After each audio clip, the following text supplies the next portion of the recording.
Arquitectos en 2 minutos. Arata Isozaki. Isozaki acaba de ser premiado como ganador del premio Pritzker en 2019, siendo así el 8º japonés que lo consigue.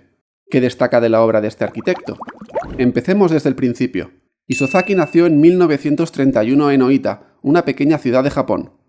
Cuando tenía solo 12 años, fueron bombardeadas Hiroshima y Nagasaki, quedando ambas ciudades prácticamente borradas del mapa.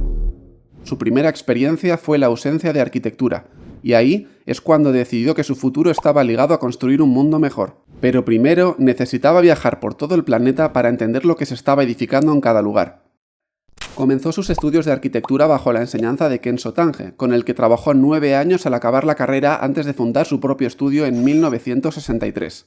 Un año antes ya había planteado City in the Air, en Tokio, una megaestructura utópica que levantaba el barrio de Shinjuku apoyado sobre enormes núcleos verticales y crecía en forma de árbol. El arquitecto ha evolucionado a lo largo de los años manteniéndose fiel a una idea. Su identidad no se encuentra en ningún movimiento arquitectónico, sino en ir adaptándose a ello según la ocasión. El cambio es su propio estilo y se transforma constantemente. Pasa del brutalismo con esta biblioteca que levantó en su ciudad natal al posmodernismo del Museo de Arte Contemporáneo de Los Ángeles, pasando por el organicismo del Centro Himalaya Sendai o el Centro de Convenciones de Qatar, el metabolismo para Iwata Girls High School o la Biblioteca Central de Kitakyushu, donde le da una vuelta de tuerca a la arquitectura high-tech.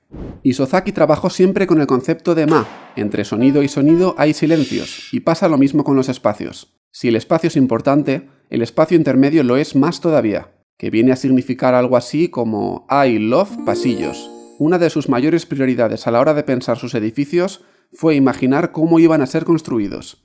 Gracias a ello pudo coronar la cubierta prefabricada del Palau Sant Jordi de Barcelona en pocas horas, con la ayuda de unas grúas.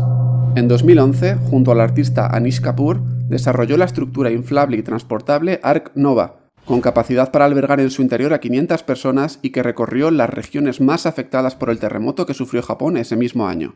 Si tuviéramos que elegir un único arquitecto para entender cómo evoluciona la arquitectura en la segunda mitad del siglo XX, Isozaki sería sin duda la mejor opción.